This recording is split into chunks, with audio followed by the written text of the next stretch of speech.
최신 헌법재판소 판례 강의하도록 하겠습니다. 이게 대부분 판례가 작년 판례예요. 2017년 판례. 그다음에 올해 1월 달 판례까지는 판례입니다. 2016년 판례도 11월, 12월 판례 몇 개 들어가 있는데 2017년 판례입니다. 판례고 2018년 1월까지는 판례고 그다음 그 후 판례는 강의를 한번 추가로 나중에 더 하도록 하겠습니다. 자, 5페이지 보시면 그 선거법 18조가 선거권 제한 조항인데 18조에 그 1호가 있고 2호가 있고 이제 3호가 있잖아요. 금찬 선고를 받은 자, 그다음에 일반 범죄 징역 1년 이상. 이건 선거범으로서 이렇게 되죠. 이거 원래 2호는 옛날에 그냥 뭐 집행유예 포함이었죠. 집행유예 그냥 징역형 이렇게 돼 있었죠 옛날에는. 그래서 여기에 대해서 위헌 결정 단순 위헌 결정, 여기에 대해서 헌법 불합치 결정이 나왔었죠. 불합치 결정. 그래서 징역 1년으로 바뀌었죠.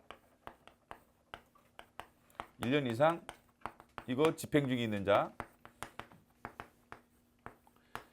대한 선고권 제한. 이 부분은 합헌 결정이 내려졌죠. 법이 개정됐는데 이 부분은 합헌 결정이 내려졌죠.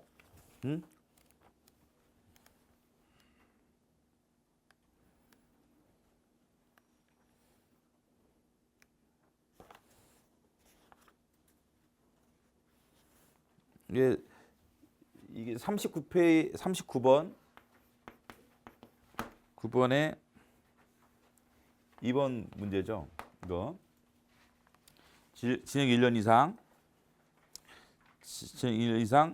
선고를 받고 집행 중인 자 선고권 제한은 39번 2번인데 이건 합헌이 나왔었고, 이번에는 이거죠. 이거랑 19조에 나오는 피선고권 제한 조항이죠. 피선고권 조항이죠. 근데 여기에 대해서 징역, 벌금 다 있죠. 여기는 벌금은 100만 원 이상, 징역형 이렇게 나왔을 때 그렇죠. 이건 5년이고 이거는 10년이죠. 이건 5년이고 이건 10년이죠. 그렇죠. 이 부분에 대해서 지금 합헌이라는 얘기예요. 이 판례는 이 부분에 대해서 합헌이라는 게 1번의 1번 판례입니다. 합헌이다. 선고권 제한. 근데 여기 보면 19조에 보면은 1호, 2호에 1호, 3호 등에 해당하면 1호, 3호 등에 해당하면 피선고권이 제한되죠. 그래서 공무단위권 제한이 야기되는데 이 부분도 합헌이라는 것이 지금 여기서 3번 얘기죠.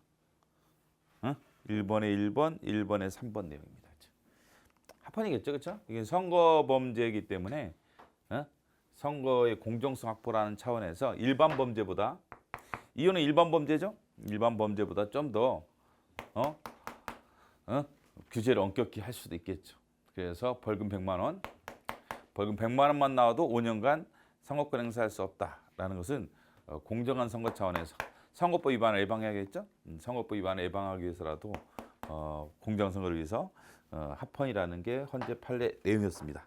그래서 1, 3 같이 친구하면 되죠. 4번에는 이제 선거권 제한은 원칙적으로 엄격한 심사라는 것이 1번에 2번 누차 헌재가 밝혀왔던 얘기죠. 선거권 제한 입법에 대해서는 엄격한 심사를 하는 것이 원칙이다라는 헌재의 기본 입장이죠. 헌재의 기본 입장. 근데 이게 이런 게 이제 선거권 제한과 관련된 얘기고, 물론 이제 연령도 선거권 제한 아니냐, 뭐 그렇죠. 어떻게 보면. 근데 연령 문제는 입법자의 재량이 넓다 헌재보다, 이런 얘기가 꽤 있었죠, 그렇죠? 그래서 18세냐, 19세냐, 20세냐 이것은 헌법재판소가 좀 더 전문적 식견을 가지고 있지 않고 입법자에 비해서 그렇기 때문에 이건 입법자가 알아서 할 영역이다 이렇게 생각해서 연령 문제만 가지고 생각하면 헌재가 입법자한테 양보를 많이 하죠. 연령, 선거권 연령에서 논의 있죠. 18세로 내리겠다라는 논의가 있는 거 아시죠? 근데 이와 관련돼서는 입법자의 재량을 인정하고 있고 헌재가 나서기가 그렇다. 입법자가 결정해라. 우리가 입법자보다 좀 더 높은 식견, 전문적 지식을 갖고 있지 않다. 이렇게 하면서 연령에 대해서는 이제까지 합헌이었죠. 20세, 19세 다 줄곧 합헌 결정을 내렸죠. 선거권 연령 문제 있어서는 그렇죠. 그 다음에 4번은 처벌은 뭐 아니죠. 뭐 선거권 제한, 피선거권 제한이 처벌은 아니기 때문에 이중 처벌은 아니고 그건 단순한 얘기고. 자, 5번 선거권이 제한된 사람은 선거권이 없는 사람은 선거운동이 금지되어 있죠. 선거권이 60조 공소법 60조에 가면 다음 같은 사람의 경우는 선거운동할 수 없다 이렇게 돼 있었는데 그 중에 하나가 뭐예요? 선거권이 없는 자죠. 18조에 따라 선거권이 없는 자는 선거운동이 금지되죠. 그럼 이 사람 선거권이 없죠? 그러면 선거운동이 제한되죠. 그게 5번이죠. 그게 5번. 그래서 선거운동 100만 원 이상의 벌금을 선고받고 5년간 지나지 않은 사람은 선거운동도 금지돼 있죠. 이것도 합헌이다라는 거죠. 자, 이거 뭐 결론만 알면 됩니다. 1번에서 4번, 5번까지는 간단간단 이런 결론 기존 판례랑 비교해서 기억하시고. 근데 6번이 있는데 그 예비 후보자 기탁금 문제죠. 예비 후보자 기탁금은 100분의 20%죠. 예를 들면 뭐 대통령이 3억이다 그러면 기탁금이 3억이죠. 6천만 원 기탁금 납부해야 되죠. 근데 기탁금 예비 후보자 납부했어요? 지금 예비 후보자 이제 지금 뭐 보면은 여러분 지나가다 보면 지방선거 예비 후보자 많이 플랜카드 걸려 있죠. 많이 보시죠? 플랜카드 걸려 있는데 이 사람들 기탁금 낸 거야. 20%. 기탁금 20% 낸 거예요. 기탁금 20% 낸 건데 근데 어느 경우는 반환받느냐에 대해서 57조에 보면 1항의 다목에 이런 얘기가 나와요. 하나는 사망했다. 예비 후보자입니다. 이거는 그냥 후보자가 아닙니다. 그냥 후보자와 다르게 사망했거나 또는 당내 경선에서 이게 추천이 안 된단 말이에요. 경선에서 정당 추천이 없단 말이죠. 당내 경선에 갔다가 이게 떨어진 거지 뭐죠? 두 경우에 예비 후보자가 기탁금을 반환받는다 이렇게 돼 있어요. 기탁금 반환받는다. 이래 있죠. 예비 후보자가 이제 나갔는데, 기탁금 20% 냈죠? 냈는데 사망했어. 그럼 돌려받는다 이게야. 반환 좋아. 이게 되죠. 그다음에 당내 경선에 나갔는데 떨어졌어요. 서울시 시장 당내 경선, 예를 들어 민주당 당내 경선에 나갔다가 정당 추천을 못 받아. 당내 경선에 나갔다가 그런 경우 기탁금을 반환받죠. 예, 한해서 두 가지 경우. 한해서 반환받는다라는 거죠. 반환받는다 이거죠. 근데 이게 문제가 있다 이거죠. 근데 당내 경선 안 할 수도 있어요. 당내 경선은 임의적인 겁니다. 당내 경선 할 수 있다걸랑 당내 경선 할 수 있다라는 게 법조항의 내용이기 때문에 당내 경선은 의무사항이 아니에요. 그럼 이제 당내 경선에 당내 경선이 없어. 서울시장 예를 들면 이제 당내 경선이 없다고 가정해 보세요. 그래서 뭐 전략 공천한다 이런 얘기 들어봤죠? 전략 공천한다든지 이런 건 당내 경선 안 하는 거예요. 전략 공천은. 그래서 당내 경선 안 하고 했는데 정당 추천을 못 받는 경우도 있을 거 아니에요. 당내 경선 안 했어 이번에는. 이건 당내 경선을 해가지고 정당 추천을 못 받은 경우고 당내 경선 했는데 떨어진 거야. 3등 했어 당내 경선에서. 그래서 후보자 추천을 못 받은 거죠. 이번에 당내 경선을 아예 안 했어. 관악구청장 선거 당내 경선 안 하고 뭐 현 관악구청장을 후보자로 그냥 정당 추천해가지고 다른 후보자인 황남기가 예를 들면 정당 추천을 못 받았어. 이때는 기탁금 반환이 안 되는 거야. 이 조항에 따라서. 이때 이 조항에 따라서 기탁금 반환이 안 되는 거야. 이 조항에 따라서. 이 조항에 따르면 두 가지 한해서만 예비 후보자는 기탁금을 반환받아요. 57조 1항의 다목에 따르면 사망을 하거나 예비 후보자가 또는 당내 경선에 입후보했다가 당내 경선에서 추천을 못 받게 됐다. 떨어져가지고 당내 경선에 추천을 못 받게 됐다. 이 경우 한해서만 기탁금을 반환받는다라고 돼 있기 때문에 당내 경선 없이 그냥 일반 정당 추천을 못 받았을 뿐이야. 그때는 기탁금을 반환받지 못한다라는 거죠. 근데 이거 차별할 이유가 있느냐의 문제란 말이죠. 지금 당내에서 나갔다가 정당 추천을 못 받거나 아예 당내 경선이 없어. 전략 공천이 돼버렸어. 그래가지고 나는 못 받았어 정당 추천을. 그래서 못 나온 거나 이거랑 차별할 이유가 거의 없죠 보면 그죠? 하여간 정당 추천을 못 받아가지고 후보자가 못 된 거 아니? 같죠 사실은. 그 때문에 다르게 대우할 이유가 없다. 라고 해서 이원으로 봤습니다. 그게 6번 얘기죠. 자 읽어볼까요? 지역 국회의원 후보자의 예비 후보자의 기탁금 예비 후보자죠. 기탁금 반환 사유로 예비 후보자가 사망하거나 당내 경선에서 정례 후보자로 선출되지 아니하여 후보자로 등록수 없는 경우에 한정하여 두 가지 경우 이 경우죠. 법조항을 말합니다. 법조항을 한해서만 예비 후보자가 한해서만 한정해서 예비 후보자가 당의 공청 심사에 탈락하고 후보자 등록을 하지 않았을 경우 기탁금을 반환할 수 없도록 하고 있다면 이거 당내 경선이 없었어. 그냥 정당이 추천을 못 받았을 뿐이야. 이런 경우는 기탁금을 반환받지 못한다라는 것이 이 법에 깔려 있단 말이죠. 이에 대해서 평등권, 재산권 침해다. 그래서 이원이 나왔다. 여기에 대해서 이원이 나왔습니다. 예비 후보자 헌법 불합치 결정을 했겠죠. 헌법 불합치 결정하면서 법을 개정해라. 이렇게 돼 있죠. 그렇죠? 오늘 내가 아까 확인해 보니까 법제처에서 위헌 결정하였어. 그래가지고 그렇죠? 했는데 그 언제까지 이게 효력을 갖는다 이렇게 돼 있는데 위헌 결정이 아니라 정확하게 말하면 헌법 불합치 결정. 헌법 불합치 결정. 헌법 불합치 결정에서 잠정 적용을 허용하는 사건이죠. 하여간 위헌입니다. 위헌은 맞지. 위헌은 맞죠? 자, 결과 기억하시기 바랍니다. 이거 결과 기억 위헌이에요. 결과만 알면 돼 이것도 그렇죠. 이것도 마찬가지예요. 그냥 예비 후보자 기탁금 두 가지 한정하여 위헌으로 때리면 되는 거야, 그죠? 다 읽어보는 거 아니에요? 예비 후보자 기탁금 나왔다 그러면 이게 나온다 봐야 돼. 올해 만약에 나오면 예비 후보자 기탁금 문제 나왔다면 반드시 이게 나오게 돼 있죠. 딱 보면 그렇죠? 나올만 하잖아, 그죠? 그러면 이거 딱 보고 찍어야지 뭐 그걸 다 읽어볼 필요 없어. 누구는 되네, 누구는 안 된다고 되는 느낌이 있다 하면 전체 딱 읽자마자 딱 찍어버리고 나와야지. 이걸 생각하고 이럴 필요가 없고, 그다음 공부할 때도 공부를 안 하는 게 좋고, 공부를 안 하는 게 좋고, 그죠? 이런 걸 공부를 하냐, 그죠? 그럼 나도 이거 보면 여기 보면 중복된 판례가 많다고. 그러니까 무슨 얘기냐면은 이거 만들어 놓고도 만든 사람도 기억을 못 하는 거야. 그래서 또 만들어 그 판례지. 나도 황당한 게 작년 12월 판례 막 만들어가지고 문제화 시켰어. 그래가지고 또 이제 3월달에 또 문제 또 만들어요. 나는 이거 새로 만드는 줄 알고 있어. 근데 이미 만들어져 있는 게 많더라니까. 나 깜짝 놀랐다니까. 나도 기억을 못한다. 만든 사람도 기억 못하는데 수험생이 어떻게 기억하냐. 그렇기 때문에 여러분은 시험장 가기 하루 전에 꼭 봐야 돼. 이걸 이해하라고는 나는 안 한다. 여러분 어차피 까먹게 돼 있어. 아무리 이해하라고 해도 이해도 못할 뿐더러 까먹게 돼 있으니까 다만 시험장 가기 전에 하루 전에 이 문제를 봐야 돼. 판례 정리중보다 문제 보는 게 훨씬 편해요. 사실 양도 적게 되고 오히려 또 공부하기 편하다. 그래서 시험장 가기 전에 한 번은 봐줘야 한다. 그 전날이나. 그렇지 않으면 문제를 못 맞춰. 그다음에 2번에 1번 이런 것도 마찬가지예요. 봐보세요. 그래서 수험생들은 이거 다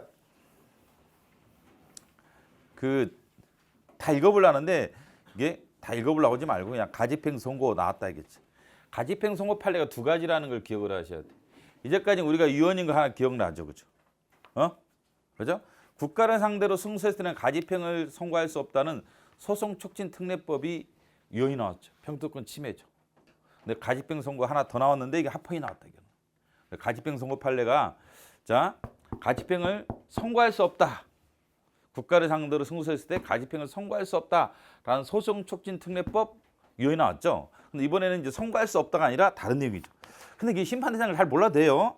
가집행 선고부 판결이 실효되는 경우 가집행 채권자에게 원상회복 손해배상 책임을 지게 하는 민사소송법. 그럼 일단은 무슨 말이야 이 말이? 학생 이 말이 무슨 말이야? 이게 무슨 말이야 도대체? 괜찮아요. 그러니까 너무 이걸 모른다고 쫄지 마라 그랬죠. 그냥 합헌인가 보다 이렇게 외우는데 그래 합헌인가 보다. 그 판례랑 비교해야지. 가집행 선고할 수 없다. 가집행 선고할 수 없다라는 판례랑 비교해야지. 에? 이 의식만 있으면 되는 거지. 이 심판 대상이 뭘까 이렇게 궁금하게 생각할 필요가 없다, 그렇죠? 자, 예를 들어주면, 자, 이거 이해하라는 게 아니, 필기도 하지 말아야 돼. 필기하면 떨어진다. 자, 황량기가 있고 이제 김초수가 있어요. 근데 이 자식이 심하로 돈을 안 갚는 거야. 김초수가 돈 안 갚아 열받아 소송을 제기했어. 법원에서 1심 법원이 황량대 10억을 지급해라. 채무가 있다. 이렇게 했어요.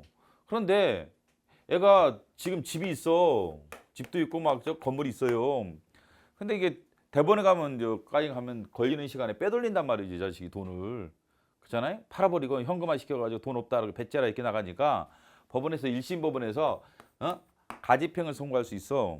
응? 그래서 경매 들어가서 승소를 황량기가 그 승소해가지고 결론적으로 이게 낙찰이 돼. 그래서 이게 A라는 사람한테 낙찰이 돼가지고 이게 10억이 낙찰이 됐다 과정에서 이 집이 그럼 황량기가 10억을 받아낸단 말이죠, 그렇죠? 자, 이게 이제 가집행 선고에 따라서 이제 황량기가 권리를 확보하는 방법이죠. 근데 문제가 생겼어요. 대법원에 갔더니 뒤집어졌다든지 고등법원에서 예를 들면 고등법원에서 이게 이 법원의 1심 법원의 판결이 뒤집어져. 황량기 패소야. 결론적으로 황량기 패소했어, 그렇죠? 그럼 얘가 하는 말이 김철수 하는 말이 아니 그러면 내 집 날라간 거 아니냐? 그래서 가집행 선고가 실효가 돼요. 근데 이 집이 날라가 버렸단 말이야. 얘한테 넘어가 버렸어요. 되돌려 못 받아 김철수가 집은. 그럼 10억은 이제 어떻게 할 거냐, 그렇죠? 플러스 알파가 있겠죠. 집만 팔렸겠어요. 스트레스 엄청 받았겠지. 그렇잖아요, 그렇죠? 집에 쫓겨나고 막 압류딱지 막 붙어가지고 애들 막 울고 말이 텔레비전 나오는 거 있잖아, 그렇죠? 그래가지고 정책인 충격도 엄청났을 거란 말이야 이게. 그럼 배상을 해줘야 한다 황량기가 이 의미야. 이번에 1번 가집행 선고부 판결이 실효돼. 고등법원에서 엎어지는 거야. 고등법원에서 뭔가 엎어졌어.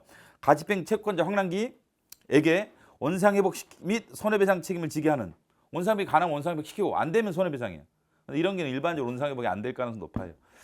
가령 손해배상 책임을 지게 하는 민사소송법은 자기 책임 원칙이 위반되느냐? 위반되지 않아, 그렇죠? 나 행위의 결과야.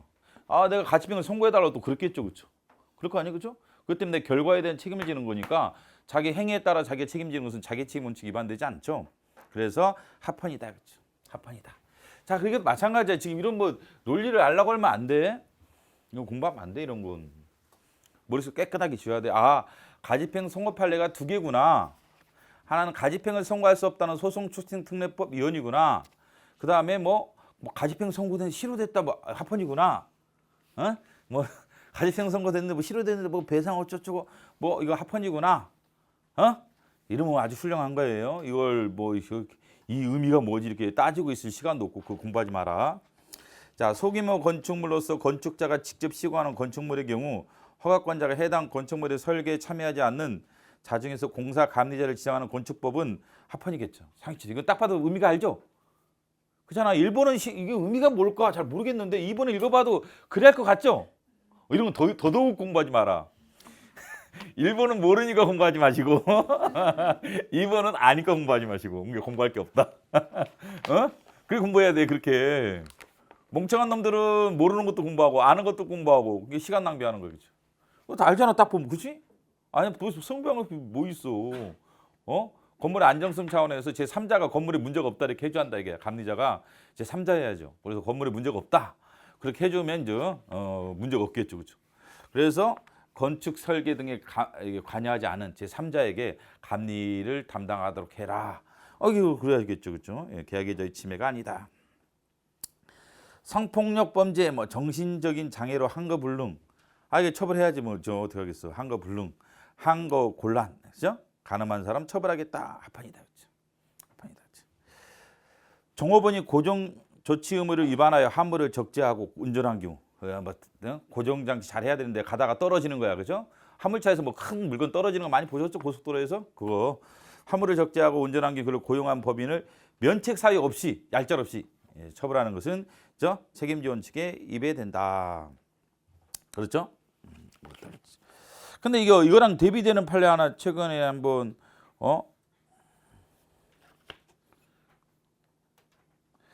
보면은 그때는 좀 이제 다른 그 용어가 들어오겠죠. 10번에 2번 봐보세요. 그러면 10번에 2번에서는 뭐가 비교 용어예요? 앞에 2번에 4번과 비교 용어가 뭐예요? 비교할 단어가 뭐예요? 그렇지. 면제 조항이 있는 거야 이거는. 어? 그죠? 주의와 감독을 게을르지 않은 경우, 과실이 없는 경우, 노력을 다했다 이게야. 그러면 처벌을 면제하겠다라는 조항이 10번에 2번에는 있죠. 10번에 2번에는 있잖아. 10번에 2번에는 그죠? 10번에 2번에 있잖아. 그죠? 근데 2번에 4번에는 그냥 무조건 고용인이 만약에 법을 위반했다라면 피고인이 종업원 위반했 피고인인가? 피고인 위반했다. 종업원이 법을 위반했다라면 무조건 법인을 처벌한다. 이건 이혼이고, 지휘 감독 의무를 다했다. 선의 감독 의무를 다했다. 주의를 다 기울였다. 이런 경우 처벌을 면제하겠다. 이런 경우가 이제 있다라면 합헌이죠. 합헌이죠. 그 다음에 이제 뭐뭐하면 뭐뭐를 처벌한다. 이제 자동 처벌 조항은 이혼이었죠, 그렇죠? 딱 합헌인 게 종류가 하나가 있어요. 뭐가 합헌이었죠? 직원이 법을 위반하면 처벌한다. 뭐 이런 거죠. 당연히 처벌한다. 이혼이죠, 그렇죠? 그렇죠? 근데 법인도 마찬가지란 말이죠. 종업원이 법을 위반했다. 그럼 법인을 처벌한다. 무조건 얄짤 없이 그러면 이혼이 나왔죠, 그렇죠? 뭔 합헌이었죠, 근데 하나가 법인 대표이사 문제죠. 법인의 대표이사가 법을 위반했다. 그럼 법인을 처벌한다. 이것만 합헌이었죠. 이게 자동 처벌 조항 무과실 과실유아를 묻지 않고 얄짤없이 처벌하겠다라는 것은 기본적으로 이혼이라고 봐야 돼요. 근데 법인의 대표이사가 법을 위반했을 때는 법인을 자동 처벌하는 조항은 합헌이었죠. 또 어떤 종류가 합헌이었어요? 아까 10번에 몇 번이었지? 2번인가? 10번에 2번처럼 선임 감독 의무, 지휘 의무를 다 기울였을 때는 처벌하지 않겠다라는 조항이 있다라면 과실 책임이기 때문에 합헌이라고 볼 수가 있겠죠. 이 경우 그죠? 이런 단어 조심하면 되겠습니다. 다시 돌아오시면 2번, 5번 이제 세월호법은 아마 이제 뭐 제일 유력한 판례겠죠. 아마 시험에 올해 아마 출제 되겠죠. 어느 시험인지 모르겠지만 하여간 출제는 될 거란 말이에요. 그래서 꼼꼼하게 여러분들이 봐줘야 한다. 이 모의고사에 진도별 모의고사에도 있으니까 그것 다시 한번 보시고 어떻게 구성되냐 이게 잘 보시면 세월호법이 세월호법이 직접 성역권 결어로 이게 대통령이 위임한다. 위임. 이렇게 하면 이게 직접 성역권은 결어 각하란 말이지.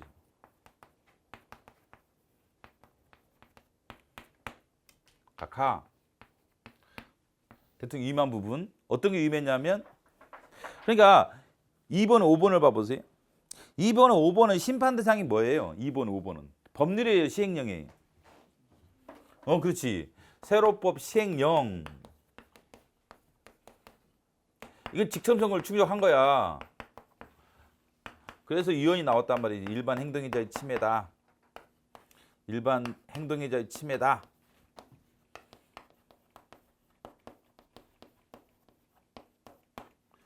침해다 이렇게 나왔단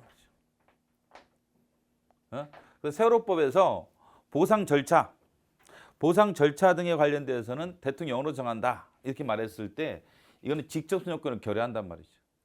법률에서 대통령 임명할 때 대통령도 집행 행위에 포함되기 때문에 법률은 직접 선역권을 못 갖춘다. 이게 일반 논리 알죠?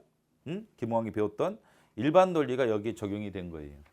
적용이 돼서 법률은 각하가 됐고 보상 관련돼서 절차 등을 위임한 법률은 직접성 요건의 결여로 각하가 됐다라는 겁니다. 각하가 됐다라는 거 기억하시고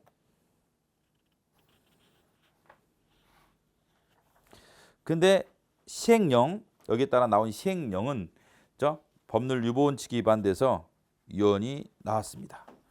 근데 한번 일단 이거부터 읽어볼까요? 2번, 5번 한번 읽어보죠. 배상금을 지급받으는 신청인을 하여금 4.16 세월호 참사에 관한 어떤 방법으로도 일체 이의를 제기하지 않음을 서약합니다. 라는 내용이 기재된 배상금 내 동의 청구서를 제출하도록 한 시행령은 가운데 일체 이의 제기를 할 수 없다라는 것은 법률에 근거 없더라 이게 그런 거 위반 바가 없다 그런 내용은. 일체 이의를 제기할 수 없도록 뭐 구체적인 절차를 정해라. 이런 것은 법률에 근거가 없었기 때문에 법률 유보 원칙 위반돼서 결국 일반 행동의 자유 침해다라는 것 조심하면 되겠습니다. 조심해 두시고. 그래서 이게 시행영의위원이 나온 거예요. 법률위원이 나온 게 아니라 법률위원이 나온 게 아니라 세월호 지원법은 법률위원이 나온 게 아니라 시행영의위원이 나왔다는 것 머릿속에 꼭 기억하고 있어야 돼. 그러면 여기 뭐 세월호 어떻게 나왔다 그러면 법률이냐 시행령이냐 자 일단 찾아보셔야 한다겠죠. 찾아보시고 답을 하셔야 한다. 30번에 4번을 보시면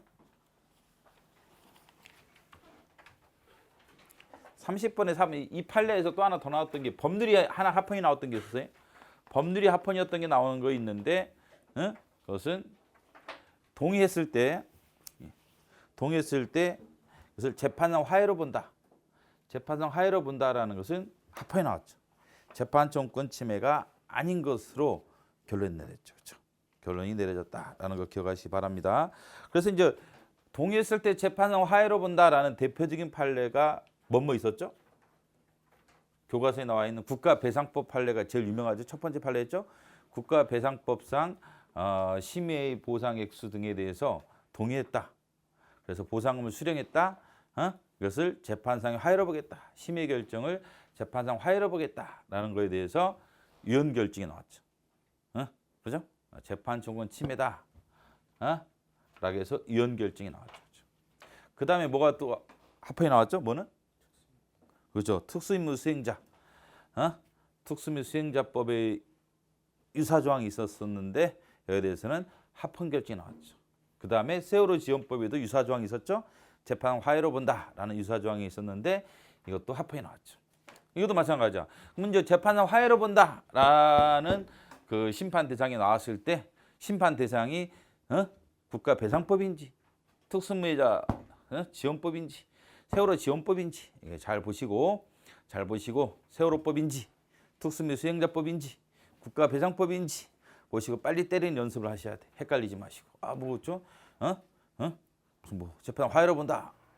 판례가 세 가지랑 꼭 기억하시고 빨리 때리 해줘야 돼. 시간 없으니까 이런 거 시험장에서 혼동하면 절대 안 되고 혼동하면 말도 안 되고 또한 시간 아끼는데 사용해라. 시간을 아끼는데 세 가지 판례가 있으니까 시간을 아껴서 답을 찍을 수가 있어야 돼요. 자, 그래서 다시 세월호법 나올 가능성이 높죠. 일단은 직접성 요건에서 여러분이 물어본다라면 그건 각하라고 답하세요. 법률에 대해서 보상 등의 절차 등에 대해서 시행령에 위임을 하는데 대통령이 위임을 하는데 여기에 대해서는 직접성 요건의 결여로 각하가 있었고 세월호법에서 그다음에 시행령이 나왔는데 일체 이의를 제기하지 않겠다 돈 받고 일체 이의를 제기하지 않겠다라는 시행령에 대해서는 법률 유보 원칙에 위반돼서 일반 행동의 자유 침해다라고 나왔고 그다음에 재판은 화해 같다라는 법률 조항이 있었는데 이거에 대해서는 재판청권 침해가 아닌 것으로 결론이 내려졌다. 세 가지 머릿속에 넣어두시기 바랍니다. 됐습니다. 다시 돌아오시면 계약의 자유. 자, 1번 방통위 이동통신 단말장치 지원금 상한 고시제 다 알죠? 여러분이 다 잘 알고 있는 PC가 아니라 뭐더라? 핸드폰 지원금 상한이 있죠? 다 아시죠? 여러분이 싫어하는 상한 고시제 합헌이 나왔다. 이건 공부할 필요 없는 거 아니까. 세로법이나 비교해라 제발 좀. 쓸데없이 뭐 이런 거 공부하고 있어. 봐봐 2번 중복되잖아. 3번 2번. 만들어 놓고 기억도 못해 나도. 나도 기억도 못해 가지고 중복되잖아. 또 만들어 놨잖아. 중에서 또 만드는 게 아니야. 나는 안 만든 줄 알고 또 만들어 놨는데. 그래서 에이 모르겠다 귀찮아서 내가 한 번 더 봐라 그래서 넣어놨는데 만든 사람도 기억을 못하니 수험생은 어떻겠어요? 만든 사람도 기억을 못해. 그럼 선생님들은 그래. 뭐 이해를 하면은 뭐 기억이 오래 간대.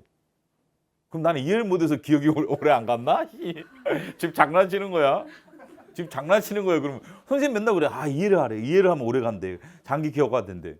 그럼 나는 이해를 못해가지고 또 만들었나? 이게 만들어 놓고도 만든지도 모르는 거야. 만들어 놓고도 그 판례 많았어. 몇 달 판례는 한 달치를 다시 다 만들어 놓은 거야 보니까. 공부를 보면서 예를 들어 11월인가 12월 판례는 한 달치를 또 다 만들어 놓은 거야. 아 3월달 2월 말인가 내가 뭐 2월 말인가 그때 보니까 이미 다 만들어진 거야. 아 나 진짜 한 달치를 만들었는데 짜증나가지고 내가 진짜 그 정도도 기억을 못해요. 아 한 달치면 되게 많을 거 아니에요 판례가. 그것도 옛날 판례도 아니고 최근 작년 12월인가 몇 달 되지도 않은 판례잖아. 그럼 언제 만들었겠어? 1월 달에 만들었겠지. 아니면 12월 아니면 1월 달에 만들어 놓고도 지도 기억을 못 해요. 근데 나는 여러분한테 많은 걸 기대를 안 해. 아 나도 이 모양인데 뭐 수험생들한테 뭐 이해를 하라는 둥 뭐 하라는 둥 그래서 보고 가라. 보고 가라 이 말밖에 못 하는 거야. 보고 가라. 지식은 다 유효기간이 다 있기 때문에 내 게 아니야. 날라가 버려 그냥. 휘발성이 강하다. 날라가 버리기 때문에 보고 가는 것밖에 없어. 뭐 지금 시간 얼마 남지도 않았는데 맨날 이해한답시고 끙끙 앓지 말고 빨리 보고 갈 수 있도록 준비를 계속 하셔야 돼. 전 과목을 바로 보고 갈 수 있는 상태를 만들어야 한다. 근데 이제 문제는 뭐냐면 좀 공부를 하다 보면 좀 더 이해를 하려고 그래. 좀 아는 것 같거든 이제는. 좀 뭘 아는 것 같죠? 그렇잖아요. 근데 또 공부를 제대로 하려고 그러죠? 그럼 진도가 안 나가요. 진도 느려져. 진도 느려지면 텀이 길어져. 길어지면 이 문제 만든지도 모르는 거야. 여러분 본지도 모르고 나는 만든지도 모르고 만들어 놨다는 것도 기억을 못해. 여러분은 봤다는 것도 기억 못해. 새로운 판례인데 수업 시간 안 배웠던 판례라든지 또 뭐 이러는 거야, 그렇죠? 그렇기 때문에 그러지 마라 제발 좀. 이게 뭐든지 적정해. 차라리 그 시간 있으면 뭐 해야 되는 거예요? 비교해라 비교. 차라리 비교하는 게 낫다. 그렇죠? 차라리 유사한 것들을 비교해서 헷갈리지 않도록 지금부터 판례가 많다 보니까 헷갈린다. 그렇죠? 유사해 판례들이. 그런 거 차라리 비교해라. 그렇죠? 아까 했잖아. 종업원이 법률위반한테 뭐 처벌한다. 이 판례가 어떤 종류가 있는지. 그냥 무조건 자동 처벌한다. 기본적으로 위헌인데 법인 대표자 사건 합헌이 나왔었고. 근데 아까처럼 뭐 선임 감독 의무라든지 주의무를 기울였을 때 면책한다라는 조항이 있으면 합헌이고. 그러니까 이런 단어 조심해야 되고. 그다음에 재판 화해라로 본다는 판례가 3가지가 있구나. 이런 것도 주의하시고. 그다음에 세월호법도 범들은 직선에 그걸 못 갖췄구나. 법률 유본칙 위반돼서 일반 행동의자의 침해라는 시행령이었구나. 차라리 이런 것들을 비교하는 데 시간을 쓰는 게 낫지. 이해한답시고 지금도 이해한 사람들은 뭐 볼 필요도 없는 건데 지금 와서 뭐 이해하려고 해서 뭐 하겠어 사실은. 그 머리로 영원히 이해 안 돼. 어쩔 수 없는 거야 그거. 비교해라 비교. 정찰해서 비교해. 그 시간이 있으면 비교해. 아니면 서브노트를 만들든지. 나 같으면 이해할 바에야 어차피 내 머리로 안 되는데 아니 만들어 놓고도 만든지를 모르는데 뭘 하겠어. 차라리 나 같으면 서브노트 만들겠다. 그 시간이 있으면. 이해하려고 노력하는 시간에 차라리 서브노트 만들든지 암기를 하든지 뭐 유사한 거 찾아보든지 이렇게 시간을 쓰지 절대 이해하려고 하지 않겠다. 응? 시간이 없어. 그럴 시간이. 그 다음에 3번 기간제 근로자에게 합헌일 거 아니야. 딱 봐도 그렇죠? 뭐 공부할 거 뭐 있어. 계속 거래자와 계속 거래 관계를 체결한 소비자 일방 협의권을 부여한 방문 판매에 관한 법률 계속 거래한 부분은 청구인의 계약의 자유를 침해하지 않는다. 그렇죠. 뭐 강의같이 뭐 프리패스 1년치 끊었단 말이죠. 그래서 계속 거래죠. 이런 경우 중간에 계약을 해지할 수가 있죠. 그렇죠? 계약을 해지할 수 있다라는 거죠. 그 다음에 4번에 1번 특허 침해 소송에서 변호사에게만 소송 대리 허용하는 거 다 알죠? 그렇죠? 합헌이다. 그렇죠? 4번에 2번은 무슨 얘기냐면 공유세를 무단 사용하면 뭐가 부과되죠? 변상금이 부과돼요. 변상금. 너 왜 국가 땅 또는 지자체 땅을 네 마음대로 무단 사용해? 그래서 변상금이 120% 때리죠. 헌재 합헌이었죠. 그렇죠? 다른 판례에서 120% 합헌인데 이번에 이 사람이 뭐라고 구라를 치냐면 내가 중학교 의무교육 있잖아요. 그걸 위해서 이게 학교를 만들었다. 중학교를. 공익에 기여한단 말이지. 중학교 무상교육이 아니라 의무 무상교육. 그렇기 때문에 내가 중학교를 만들었다 이게야. 근데 그 땅이 무슨 땅이야? 예를 들면 지자체 땅인 거야. 그래도 변상금이 부과되느냐? 그런다는 게 심판 대상이란 말이야. 유연이 합헌이냐? 합헌이라는 게 현재 판례다. 그렇죠? 의무교육 실시와 같은 공익 목적 내지 공적 용도로 무단 점유했다 할지라도 동일하게 변상을 부과하는 것은 합력이와 있다. 그러면 뭐 학교는 뭐였죠?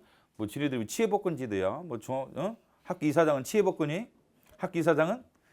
아니겠죠. 학교 이사장도 아무래도 학교를 만들려면 지자체 땅 뭐죠? 사든지 아니면 사용권을 취득하든지 이렇게 한 다음에 학교를 만들어야지. 남의 땅에다 학교 줘놓고 뻔뻔하게 말이야. 그렇죠. 아이씨 나 공익을 사는데 말이야. 왜 변상금 때리냐?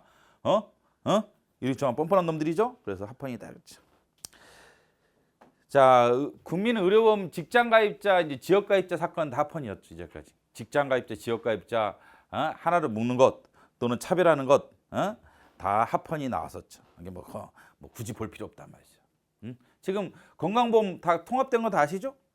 지역가입자, 그 다음에 직장가입자 다 하나로 통합된 거 다 아시죠? 옛날에는 지역의료보험조합과 지역, 그 다음에 직장의료보험조합이 따로 있었죠. 옛날에는. 근데 건강보험공단으로 통합됐어 지금 하나로.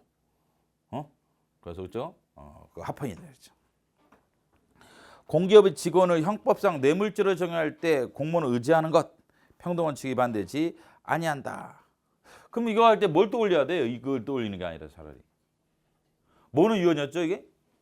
그렇죠. 그거 딱 떠올려야 돼. 그거 하나가 유언이었던 것. 명확성 원칙에 위반된다는 유언 하나 있었죠. 뭐로 의지한다. 공무원 의지한다. 공적 업무를 담당하는 애들을 공무원을 의지한다.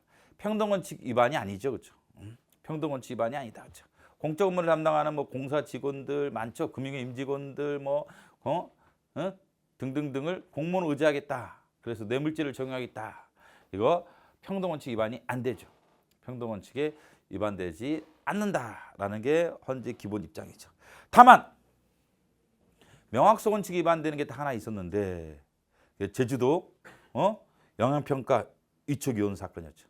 제주도 위촉위원 영향평가 위촉위원 사건에 있어서 그것을 공무원 의지하는 것은 명확성 원칙이 위반된다라는 결론이 있었죠. 명확성. 제주도라는 걸 기억하시고 영향평가 위촉위원 제주도 위촉위원이라는 단어 떠올려야 돼요. 명확성 원칙에 위반된다라는 판례였죠. 그렇죠?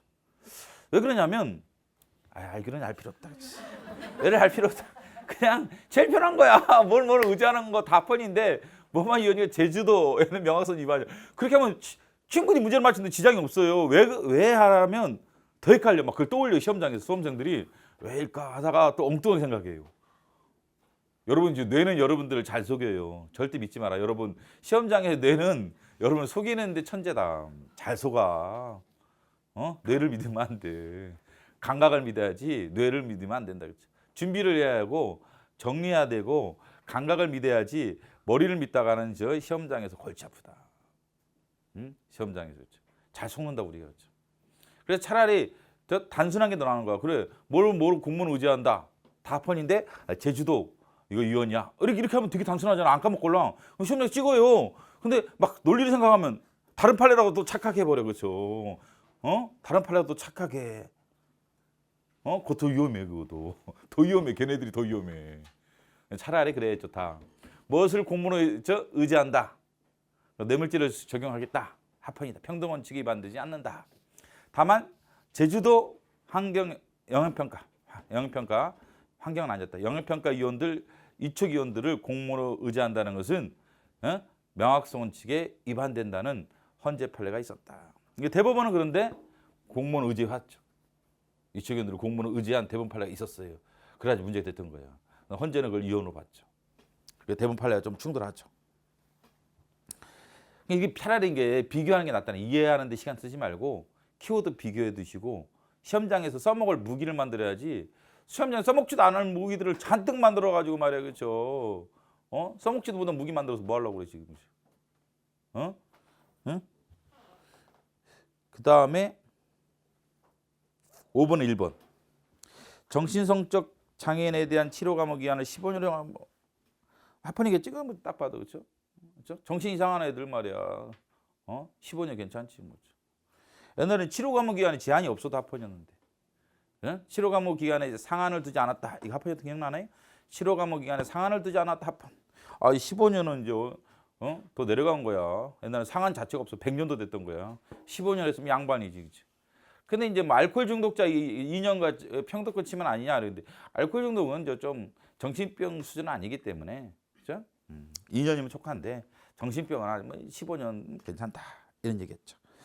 공무원 퇴직 수급 기간을 옛날에 20년에서 10년으로 줄인 거 합헌이었죠. 그 다음에 개인 택시 상속을 옛날에 이제 허용하다가 금지하다가 다시 허용하는 오락가락하는 것들 합헌이었죠. 수급 조절하는 거야. 수급 조절해가지고 넘치면 상속 제한하는 거고 또 안 넘치면 뭐 상속 제한 안 하는 건데 상속을 이번에는 허용하는 조항이 하나 들어왔죠. 허용하는 조항에 있어서 다만 적용 기간을 좁힌 거죠.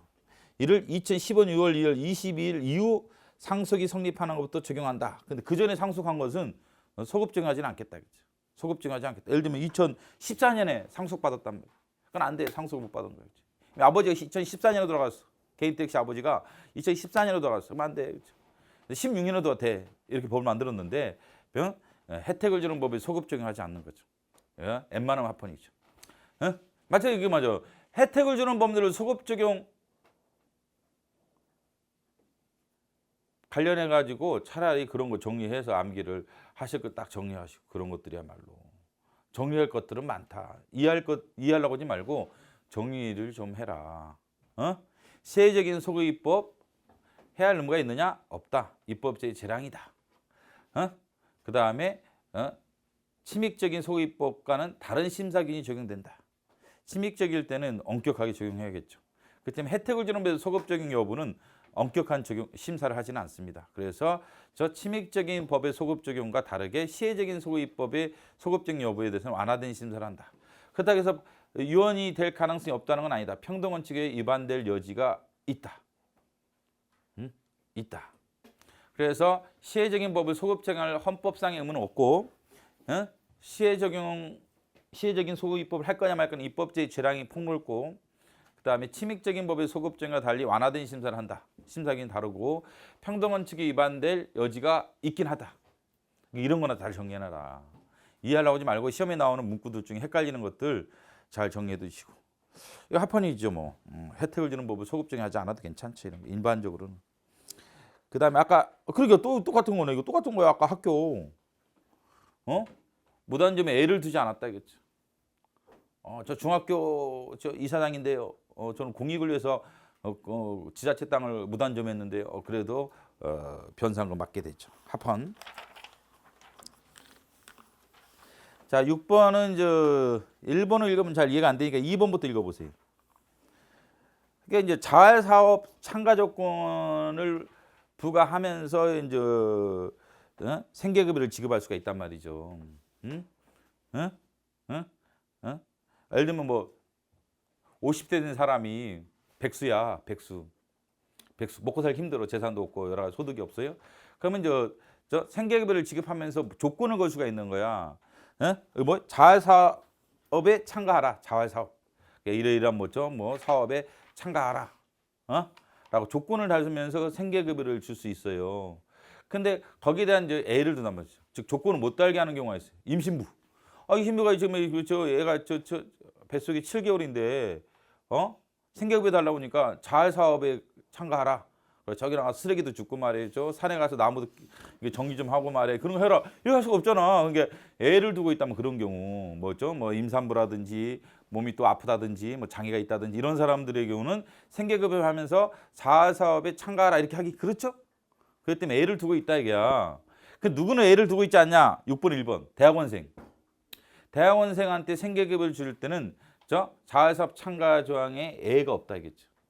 너는 자활사업에 참가하든지 아니 생계급여를 받지 않든지 뭐 대학원생이라도 우대할 필요 있나요? 뭐 임산부라든지 장애가 있다든지 이런 사람들은 우대할 필요성이 좀 있겠죠. 뭐 대학원생은 우대할 필요가 있어요? 뭐 어디 문제가 있어? 그렇지 않죠? 그렇기 때문에 대학원생은 특별히 자활사업 참가에 애가 없었다 이게야. 그게 1번이죠. 여기에 대해서 평등권 침해냐? 합리적 이유가 있는 차별이다. 장애인이라든지 임산부와는 좀 다르다라는 얘기였죠. 그래 1번 그래서 합헌이었습니다. 그다음에 3번 5년이 지난 경우 처분할 수 없도록 시효 규정을 줬다.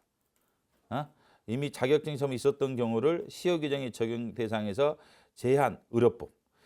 근데 이런 거는 시효 조항을 있어서 적용을 제외시켰다는 거죠. 왜 이 사람은 뭐 계속 자격정지 당하는 사람이지 또 위반한 거지 법을.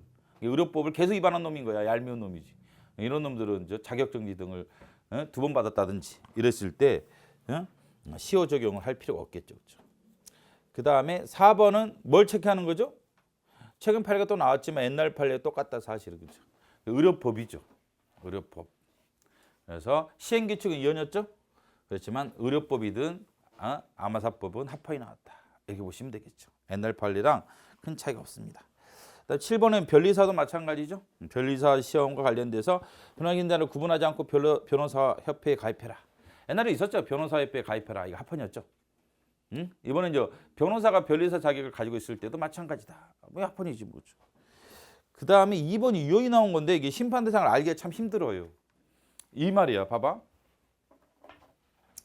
예를 들면 징역 형을 받고 집행유예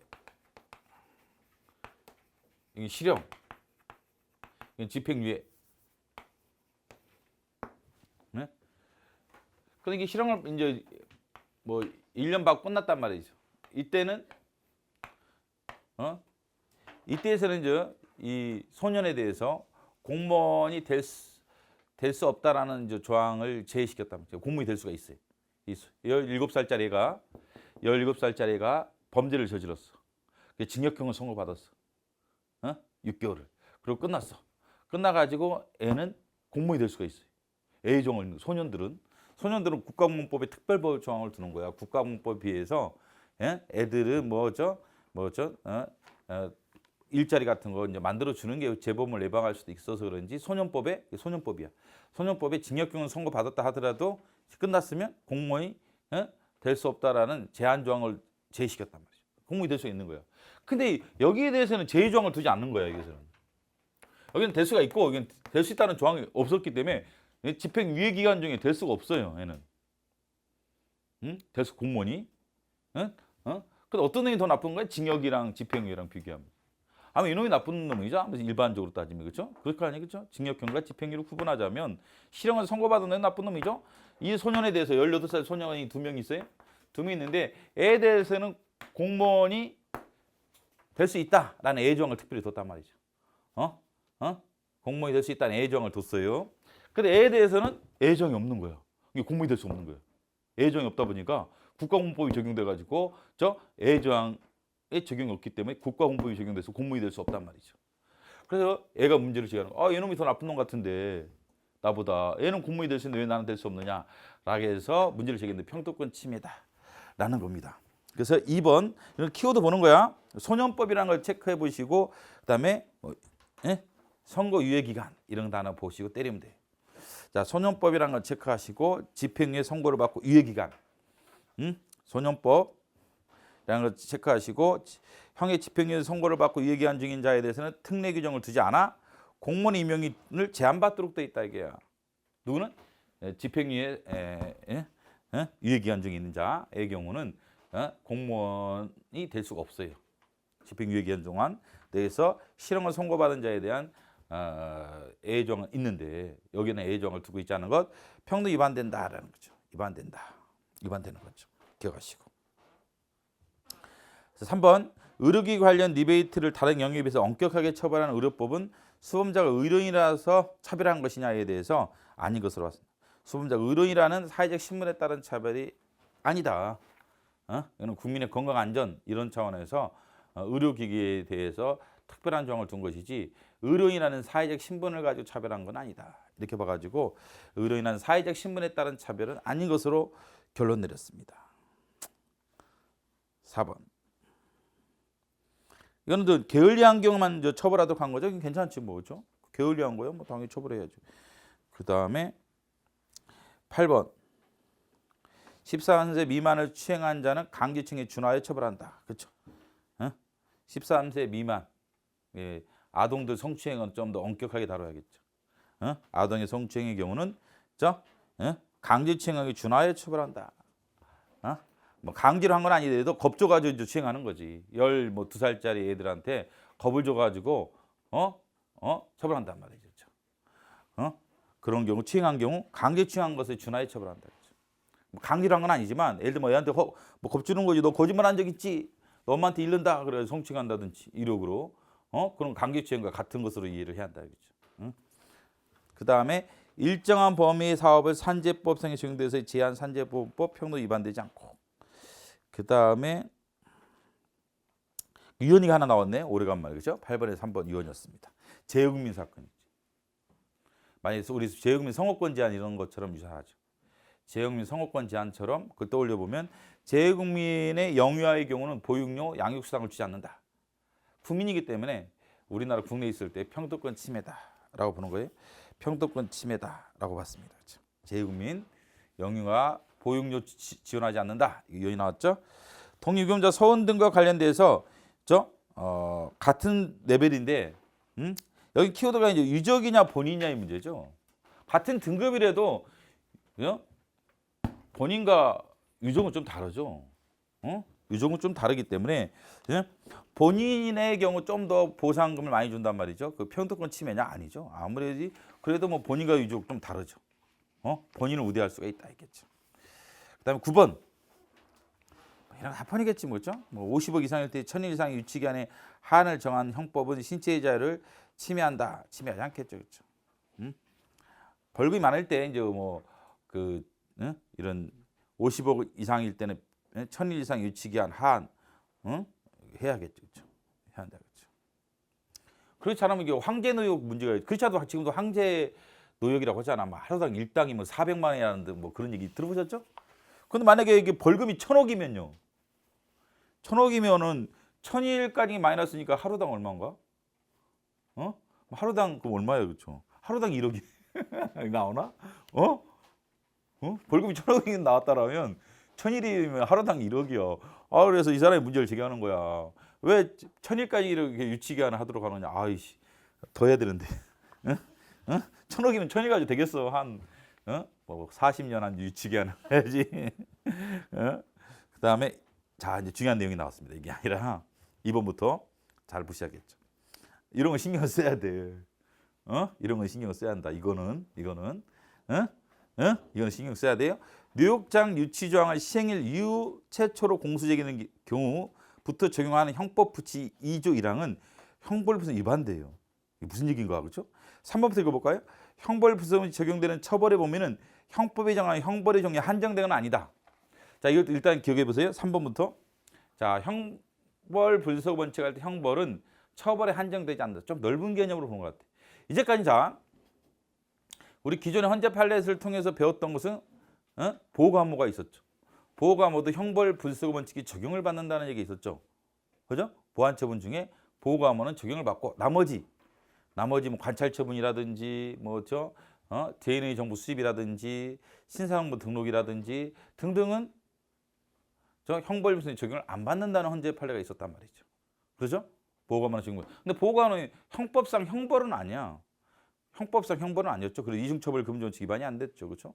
그래서 꼭 형벌 구성할 때 형벌에 형법상의 형벌, 넌 처벌 여기에 한정될 필요 없다. 형법상의 형벌의 종류에 한정되는 건 아니다. 근데 여기서 지금 이 판례에서 말하고자 하는 것은 뉴욕장 유치가 형벌 불성원칙에 적용을 받는다는 게 판례 결론이에요.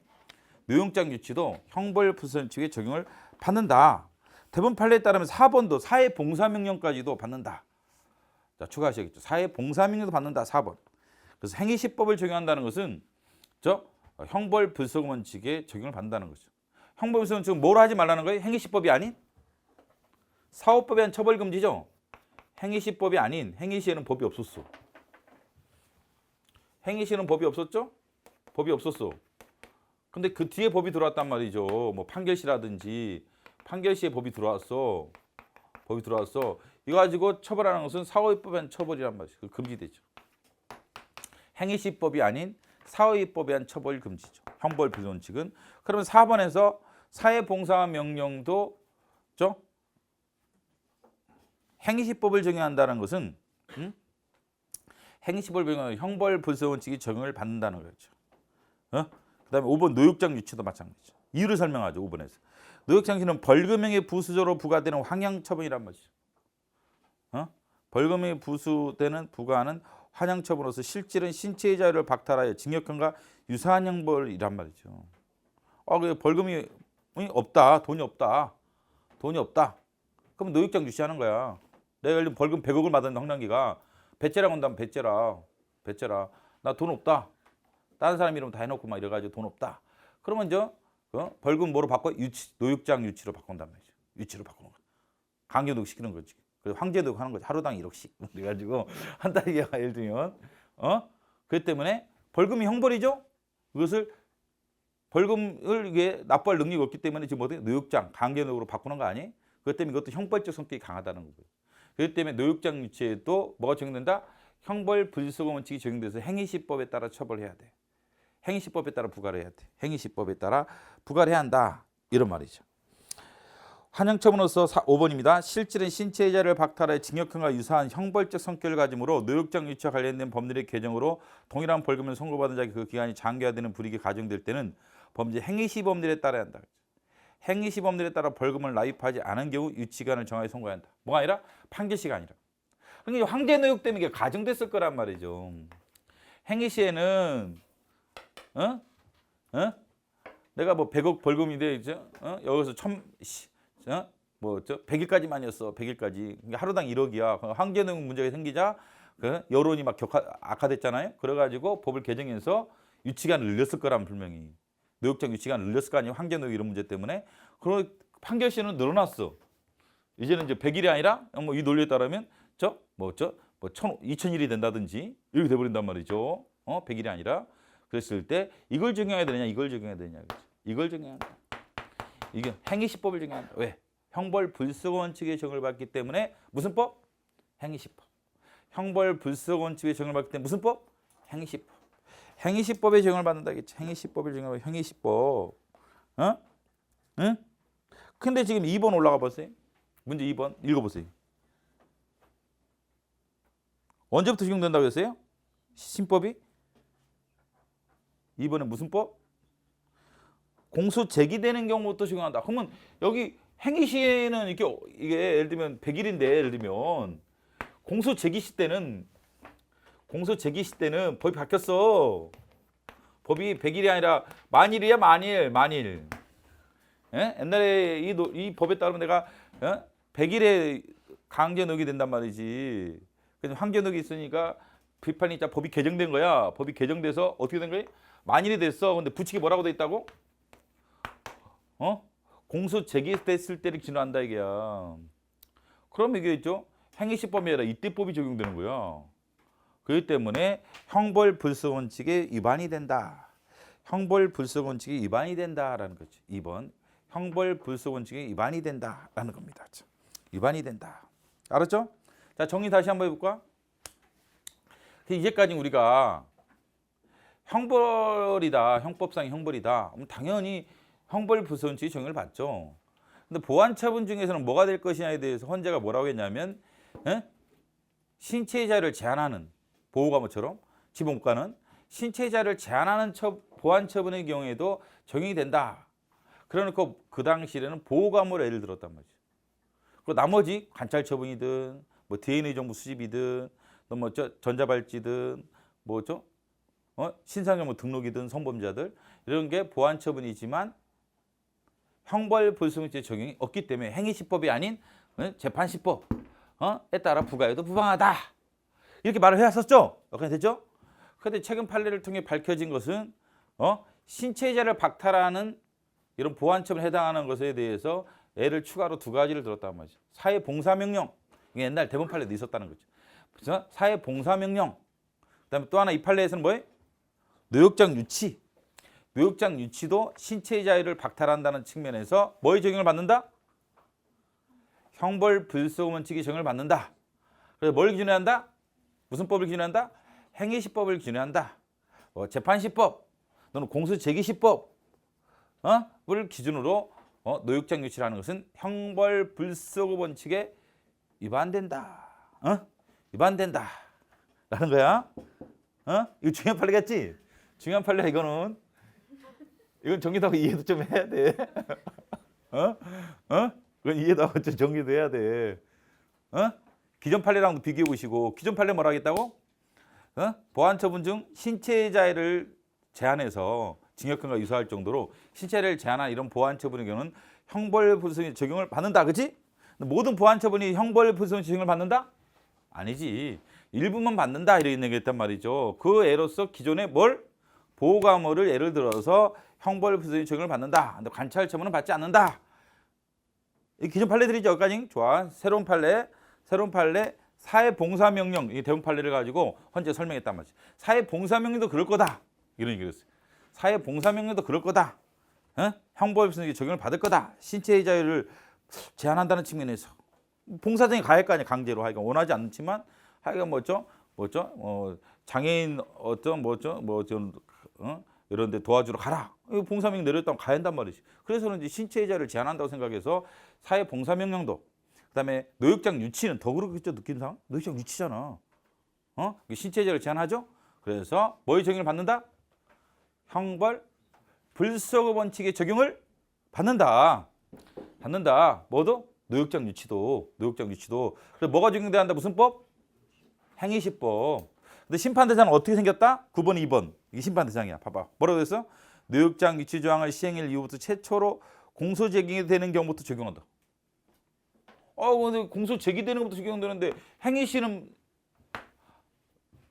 2년 전이야. 2015년이야. 법이 개정된 2018년 6월이야. 6월 안 된다 지금.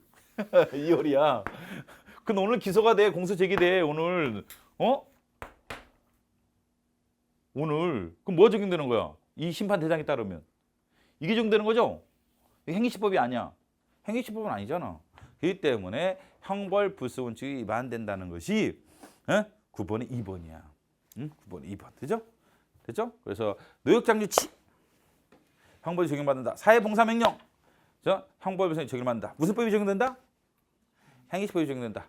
그러면 현재 판례상 형벌이 아니지만 형법상 형벌이 아니지만 형법상 적용되는 게 뭐뭐 있어서 보호감호, 사회봉사명령, 노역장 강제 노역장 유치, 그렇죠? 노역장 유치 세 가지가 있다는 거야. 뭐가 적용된다? 무슨 법이? 행위시법. 행위시법 머릿속에 있어야 돼. 행위시법이 적용 어디에도 강제로 하는 노역장 유치도 무슨 법? 행위시법이 적용된다. 잘 기억해라. 6번 똑같은 문제 또 내놨네. 이들이 이렇게 정신이 없다니까. 9번 6번. 9번 6번. 그러니까 내가 어떻게 믿겠냐 너희들. 나도 못 믿는데. 나도 못 믿겠다. 내가 만들어 놓고도 기억을 못해. 또 만들고. 너무 억울하더라니까 이거. 문제 만들어 놓고 엠남이 다 만든 문제야. 짜증나 정말. 정말 짜증나. 몰라서 그래 여러분들. 똑같으니까 여러분들 그런 거 있잖아. 뭐 레포트 다 작성했는데 날아가는 거. 컴퓨터가 이상하든지 하여간 뭐 걸려서 날아가. 그 느낌 있죠? 그렇게 이상한 게 이거야. 만들어 놨는데 또 만드는 거야. 얼마나 기억을 못 한다는 거야 도대체. 나는 생각 안 했겠어요. 혹시 만든 판례 아닐까? 이런 생각하면서 이러면서 만들었을 거 아니야. 이거 많이 본 것 같기도 하고 안 본 것 같기도 하고. 이거 뭐 만든 거 아니야? 괜히 만드는 거 아니야? 이러면서. 그렇잖아. 그랬을 거 아니야. 분명히 약간 의심하면서 만들었을 거 아니야. 본 것 같긴 한데 이상하다. 참나. 사람이 이 모양이는 들어.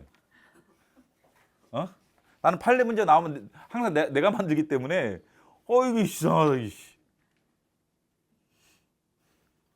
여러분도 그럴 거라는 거야. 전과목 다 그렇다 근데 이게. 그러니까 안 보면 날아가는 거야 그냥. 휘발성이. 그렇기 때문에 속도감 있게 돌려주는 수밖에 없다. 그렇죠?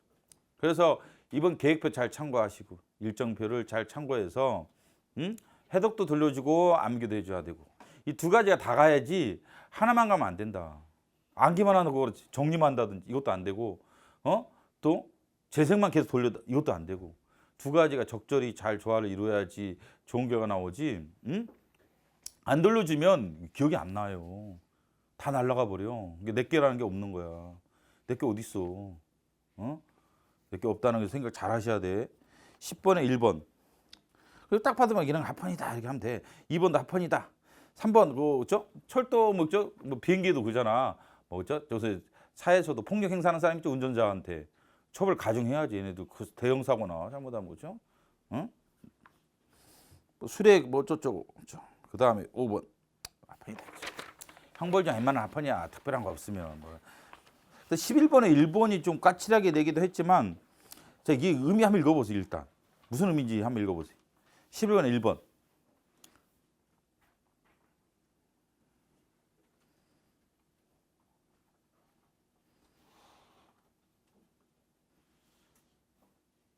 읽어봐. 읽어봤어? 응? 읽어봤지? 이게 일반 문적으로는 첫째 줄인 거야. 일반 국민을 기준으로 한다. 명확성 원칙은 일반 국민을 기준으로 이런 내용을 처벌하겠다라는 것을 의미하죠. 그렇죠? 근데 마지막 줄에 가면 이게 틀린 거냐? 이게 틀린 지문인데. 예?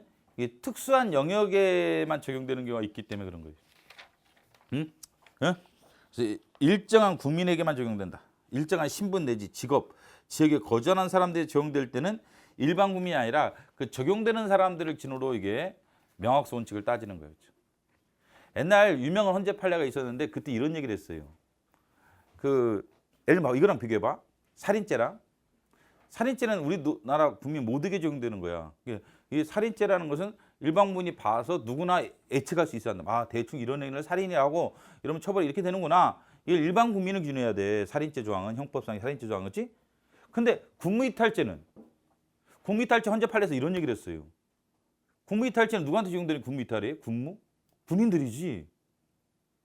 군대 안 가는 일반적인 여성들한테는 적용돼야 안 돼요. 안 되니까 여성 기준 할 필요 없다 이거. 군대 안 가는 사람 기준이 아니라 군대 간 경험이 있거나 가 있는 사람들, 예비군이라든지 군인한테 적용되는 게 군무이탈죄야. 그럼 군대 간 남자도 있잖아요. 군대 갔던 또는 예비군 훈련 받고 있는 사람들을 기준으로 예측 가능성이 있으면 돼. 여성 입장에서는 모른단 말이죠. 군대 안 간? 뭐 군무이탈이 뭘까? 그죠? 어떻게 군무이탈일까? 이 형이 머릿속에 안 떠오르죠? 여성들 입장에서는 남자들은 군대 가서 이게 많이 봤잖아. 군무이탈이 뭔지. 그래가지고 맨날 교육시키고 말해. 그렇죠? 비상 걸리고 뭐 그랬던 기억나죠? 여러분도 그렇죠? 그러니까 그것을 일반 국민으로 기준할 필요 없다는 거죠. 일정한 신분에만 적용되는 법률이 있다는 거야. 일정한 신분에만, 일정한 지역에만 적용되는 법률이 있다. 군인한테만 적용되는 법률이 있다 이게야. 그럼 누구만 알면 되는 거야? 그 법률을 통해서 군인들만 알면 된다는 거야. 그 법의 적용을 받는 사람 기준으로 명확하면 족하다. 법의 적용을 받지 않는 여성 입장에서 몰라도 상관없다 이겠죠. 그 사람들한테 몰라도 적용받아 처벌될 가능성이 없기 때문에 뭐 일반 국민을 기준하는 게 아니라 그것은 특정한 그 신분을 가지고 있는 사람 한정해서 명확성을 따지게 된다라는 거야. 그게 틀린 거야. 그렇죠? 이해되시겠어요? 몇 번 읽어봐. 그렇지? 수범자에게 행위 규모로서 법령이 명확히 한다는 것은 일반 국민 누구나 그 틀을 명확하게 알아야 한다는 것을 의미하며 그건 맞아. 일반 논적인 얘기야 이거는. 그렇지만 일정한 신분 내지 직업, 지역에 거주하는 사람들에만 적용되는 법이 있다라면 그 경우는 누구한테만? 그 신분을 가진 사람들의 입장에서만 명확하면 된다 이게야. 일반 국민을 기준하는 게 아니라. 그죠? 이해되죠? 1번? 몇 번 읽어보시고. 근데 나머지는 그냥 그 쓰레기야. 그냥 읽어봐. 대법법에 따른 규제관리 감독을 받던 대법자 근고 이상의 형의 집행유예로 선고받고 유예기한 중에 있음을 이유로 대법 등록. 이게 대법 등록 얘네들이 좀 규제하는 거 사나머니 합헌에서 위헌이겠어. 합헌이야. 얘네들은 대법 나빠요 그러잖아요. 대법 나빠요. 그 규제하는 법 있어야지. 뭔지 모르겠지만 그럼 되는 거야. 이걸 뭐 따지고 있냐. 뭐 등록 취소했어요. 이게 무슨 얘기일까? 등록 취소되기 전에 대법 체결한 대법 이게 머리 아픈 거야. 뭐하러 그런 걸 공부하는지 모르겠어 나는 그죠. 그거 다 공부하려면 안 돼. 대법 규제해야지. 대법위원회들이 그냥 심해가 오늘 등록이 취소됐어. 근데 한 달 전에 황남기가 돈을 빌린 거야 대법업자로부터.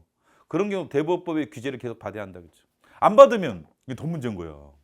대법은 개나마 이게 규제를 하는데 우리 개인들 사채는 더 심한 애들이 많걸랑. 조폭들을 한다든지 대법 규제 등록도 안 하고 있는 놈들은. 그래도 무서운 거야. 차라리 그래서 대법이 등록이 취소되더라도 그 전에 계약이 있었다라면 계속 대법법의 규제를 하겠다라는 게 법의 취지야. 그거는 대출을 받은 황남기로 해서 나온 법인 거야. 합헌인 거야. 근데 이런 논리를 알지 말자는 거야. 이런 논리를 뭐 이게 아니고 대부업 합헌. 만약에 대부업에서 위헌이 있다라면 그건 암기를 해야 돼 따로. 그러니까 걔네들은 만약에 대부업에서 만약에 위헌이 있다라고 하면은 그건 따로 암기를 해야겠지. 그럼 얘기를 해준다게 돼 있다고. 어? 어? 그렇기 때문에 여러분들 걱정하지 말고 이런 대법 판례 나왔다면 합헌 하고 때리고 지나가는 거야. 그지? 2번도 뭐 3번도 마찬가지. 같은 대법 얘기는 재정권 침해가 아니었겠지. 근데 유사석유가 유연히 나오고 유사석유도 많잖아. 알지면 있죠? 유사석유 판매 뭐 금지하고 뭐 1% 이상 넣지 마라 뭐 저 이런 거 많았죠? 세녹스 사건도 있었고 다 판이다 이거죠. 유사석유도 당연히 그렇죠. 가처 휘발유인데 뭐 규제를 해야지. 응? 그다음에 이제 국가 입장에서는 세금 때문에 안 돼. 유류세가 엄청나기 때문에 유사석유를 규제를 안 하면 유류세 못 걷어. 큰일 나. 그렇죠, 이게. 그다음에 5번 허위 경력 공표하는 행위를 금지하는 뭐 그러겠지, 그렇죠? 명확성 위반되지 않는다. 아까 철도 종사자, 직무집행 반환 자 가중처벌 해야겠죠. 응? 그다음에 이것도 봐봐, 읽어봐봐.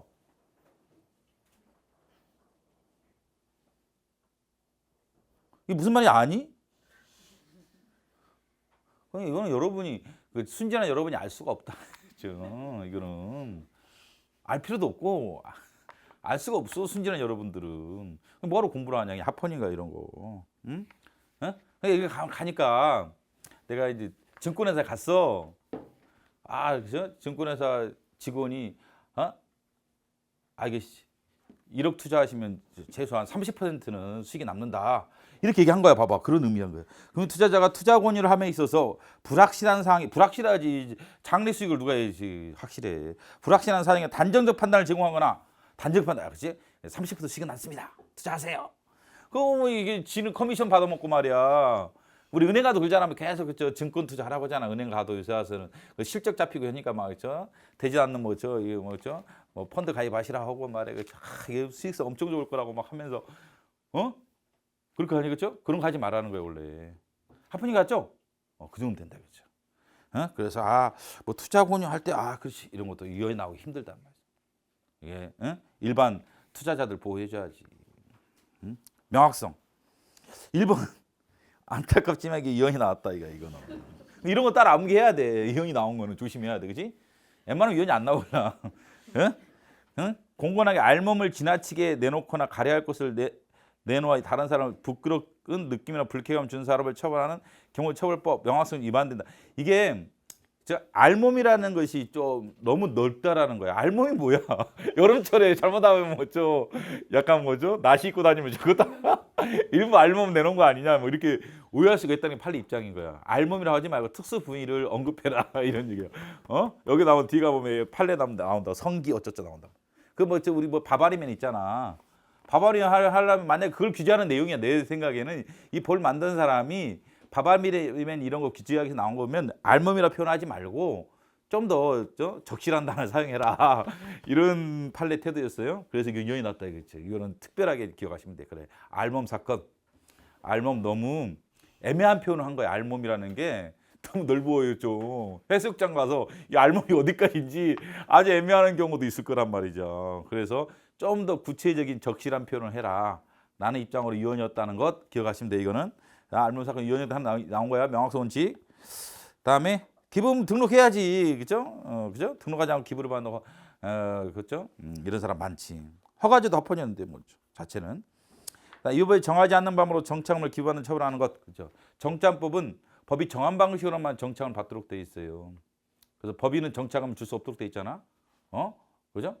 그렇게 돼 있는 거. 합헌. 4번 합헌이겠죠. 정신적인 장애 있는 사람들 한국 불능상태 만나서 성추행하거나 성폭행하면 처벌하겠지. 당연하지. 그 다음에 5개 피해의 경우는 질서 유지선 있죠. 여기 넘어가면 안 된다. 설정할 수 있도록 하고 형을 해칭 처벌하는 거 합헌. 그다음 13번 1번 샘플 화장품 판매 금지 하는 거 합헌. 샘플 화장품 판매하면 안 돼. 무료로 나눠줄 수는 있어도 왜냐면 이게 부작용이 있을 수 있기 때문에 이런 거 조심해야죠. 샘플 화장품. 그다음에 미결성제 변원적 경권 제한할 수 있다. 이게 기존에도 있었고 단체나 다중 이력으로 상해죄를 범한 가중처벌하겠죠. 혼자 상해를 하는 경우랑 떼거로 몰려가서 상해하는 거는 좀 더 처벌을 달리할 필요가 있을 거란 말이죠. 수뢰죄를 범한 사람은 수뢰액 2배 이상 5배의 벌금형을 병하는 거 합헌. 뇌물 받았을 때 2배에서 5배 사이에 벌금 부과하도록 해야겠죠. 그래서 박근혜 씨도 많이 때려 맞았잖아. 벌금 많이 맞잖아. 14번에 1번 폭행 협박한 자를 사람에 대해 추행한 자를 대하여 추행한 자를 10년 이상 징역 합헌. 그다음에 아까 있었죠. 2번도 13세 미만인 자에 대해서 추행한 경우 처벌 가중해야겠고. 군사 기밀 탐지 수집죄를 범한 자가 금품이나 이익을 공유한 경우 처벌하는 거 합헌, 가중 처벌하는 거 합헌. 그다음에 외국인을 위하여 군사 기밀 수집죄를 범한 경우 처벌을 가중한다 합헌. 합헌이겠죠, 그렇죠? 무슨 말이냐면 우리 군사 기밀을 외국인을 위해서 이게 군사 기밀을 빼다 줘요. 그러면 일반적으로 가중 처벌하겠다라는 거죠. 뭐 하나 무슨 이런 방산업체 있잖아. 거기다가 빼주는 거랑 일본 애들한테 빼주는 거랑 어떤 게 더 나빠요? 예를 들어 군사 기밀을 갖고 있는 장교가 하나 방산업체 있을 거 아니야. 그래서 끝나서 취업할 의도도 있고 이래가지고 하나 쪽에 좀 슬렸어 군사 기밀을. 그거랑 일본 놈한테 흘린 거랑 다르잖아, 그죠? 외국인한테 이게 누출했을 때 더 가중할 필요는 있겠죠. 그런 이유로 합헌이니까 대충 넘어가는 거야, 그죠? 위험한 물건을 지닌 채 강간 미수했을 때 처벌한다. 가중 처벌할 필요가 있겠죠. 10년 이상 유기징역 처벌한다 합헌. 운전자를 폭행하여 상해에 이르겠을 때 3년 이상 유기징역 이것도 합헌. 그 다음에 의료인이나 의료기관이 본인 부담금의 할인 방식의 환자 유인을 하는 경우 이를 처벌하는 것 합헌. 본인 부담금을 할인하여 유인하는 행위.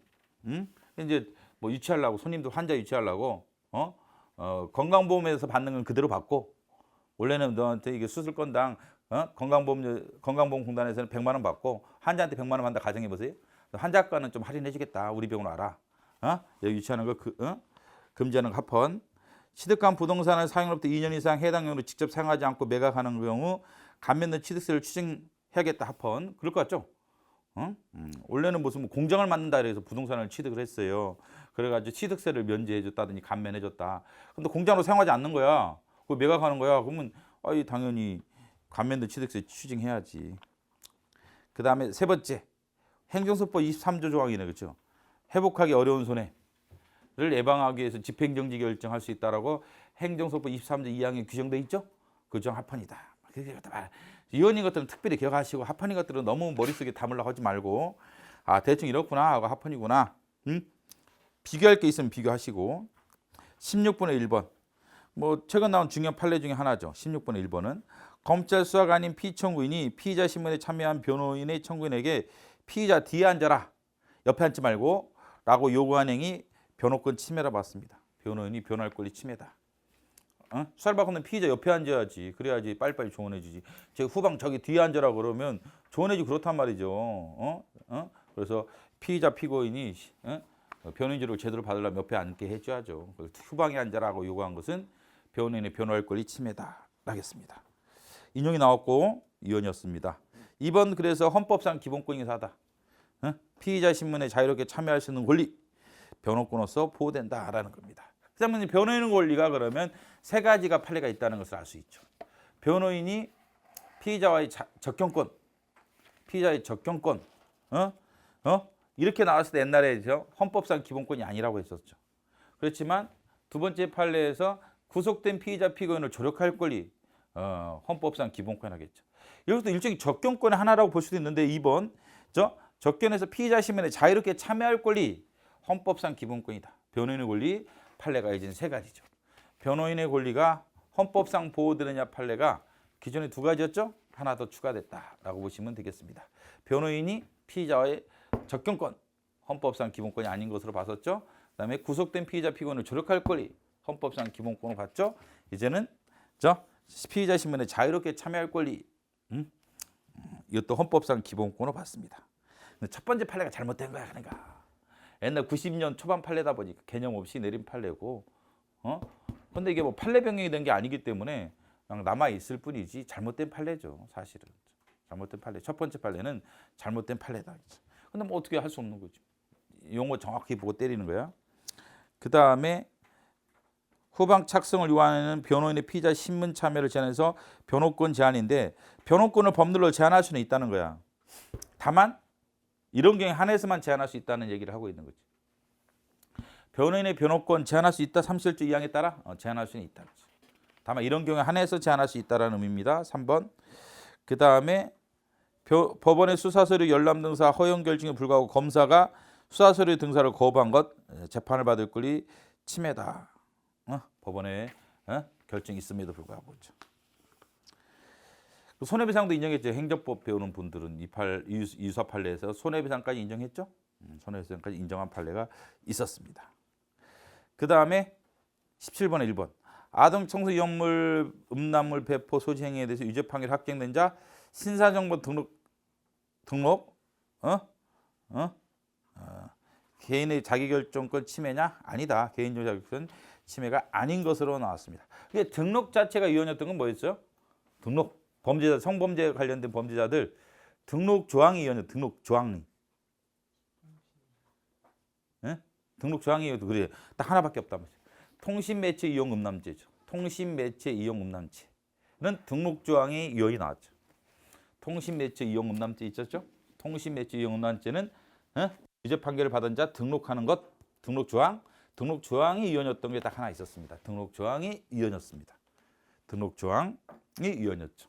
통신매체 이용 음란죄 사건과 관련돼서 등록 조항이 위헌이었죠. 근데 이제 카메라를 이용해서 이제 도찰, 몰래 촬영하는 거, 카메라 등을 이용해서 도찰하는 등록 조항은 자체는 합헌이었죠. 등록 조항은 합헌이었죠. 뭐가 위헌이었죠? 기간 조항이 위헌이었죠. 20년인가 뭐 그 기간이 너무 너무 일률적이다. 일률적이다라고 해가지고 헌법 불합치 결정이 하나 있었습니다. 나머지 이제 등록 관련된 여러 조항들 다 포로 때리면 돼. 성범죄자들 등록하겠다. 유죄 나왔을 때 등록하겠다라는 법조항 합헌이죠. 성범죄자들 등록하겠다. 유죄 나와서 등록하겠다. 합헌이죠. 그죠? 합헌이다. 그렇죠. 다만 조심할 것은 통신매체 이용 음란죄 사건이랑 도찰 사건 조심해야겠죠. 통신매체 이용 음란죄는 등록 조항이 위헌이었고 그 다음에 도찰 사건은 등록 조항 자체는 위헌이 아니었지만 그 기간이 20년이 너무 일률적이라는 이유로 위헌이라고 해서 헌법 불합치 결정이 나왔다. 나머지 등록 조항은 과감하게 위헌 합헌을 만약에 물어본다라면 다 합헌으로 답하시고. 다만 이제 등록 조항이 재판의 전승이 없어서 각하되는 경우는 있었던 거 기억나죠? 그 시험에도 많이 나오는 것 그건 아시죠? 성범죄 관련돼서 기소됐을 때 등록 조항이 당해 사건에 적용된다 안 된다? 등록 조항은 유죄가 나왔을 때 확정 판결이 나왔을 때 유죄 판결이 나와서 확정이 된 다음에 등록하는 것이기 때문에 성범죄 관련된 재판 과정에 적용되는 법정이 아니에요. 이 등록 조항들은. 그럴 거 아니야. 이 등록 조항은 형사재판의 유죄가 끝났어. 어제 대법원에서 끝났어. 유죄 판결이 확정이 됐어. 그런 다음에 등록하는 거죠. 그죠? 그 얘기잖아. 심판대장이 등록 조항이라. 근데 형사 재판 과정에서 뭐죠? 1심 법원에 재판받고 있는 동안에는 등록 조항이 적용돼야 안 돼요? 안 되지. 안 되니까 재판의 전제성 쪽에서는 각하가 나온 판례가 꽤 있었죠. 중요하게 다뤄지죠. 시험 문제로도 중요하게 다뤄지죠. 그거는. 그죠? 그렇죠. 됐어. 그런 거나 비교하라 차라리. 쓸데없이 공부하려고 하지 말고 그런 거나 잘 비교해 두시고 조심하라는 것만 잘 조심하고 비교해 두시고 판례가 너무 많아가지고 이제는 그 다음에 이제 인구주택 총조사 뭐 이런 거 하잖아. 그렇죠? 다 합헌이겠지 뭐죠.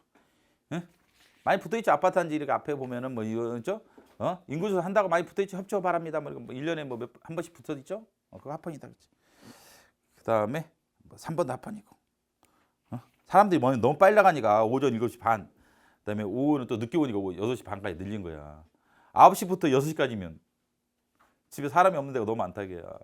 그렇잖아. 여러분도 생각해봐. 여러분 집에 9시부터 오후 6시까지 집에 사람이 있어요? 없을 가능성 매는 없죠. 다 뭐 출근하신다든지 뭐 이래가지고.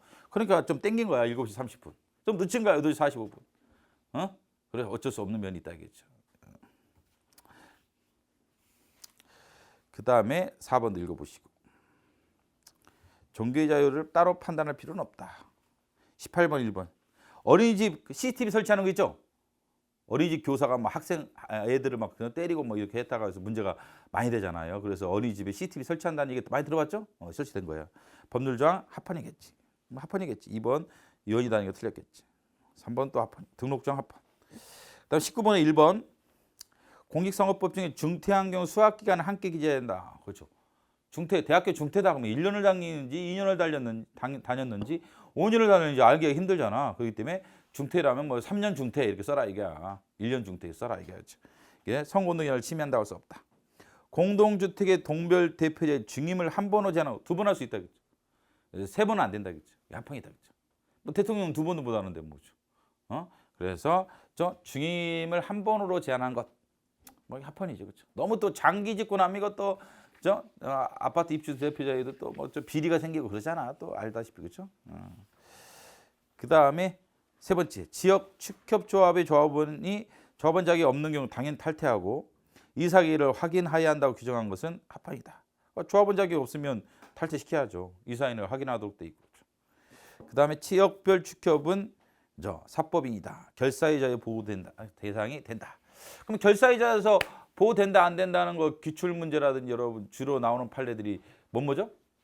상공회에서는 보호되나? 상공회의소 보호되지. 에? 되죠? 주택조합은 보호되나? 주택조합 안 되지. 주택조합은 안 되지. 공법위는 기본적으로 되나?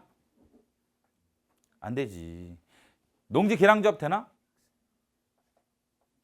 농지계량조합? 안 되지. 응? 안 되지. 응?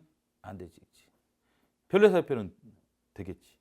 근데 가입은 관계돼 있죠. 응? 응? 결사이자의 문제긴 한데 가입 제한은 가입 의무 조항은 합헌이 나왔었죠. 축협중앙회는 보호되겠지. 그래서 이제 보호되는 거 안 되는 것들 조합들 잘 비교해서 여러분들이 다시 체크해 보시고 지역별 조합도 보호된다는 얘기네. 그죠? 뒤에 가시면 20번에 1번.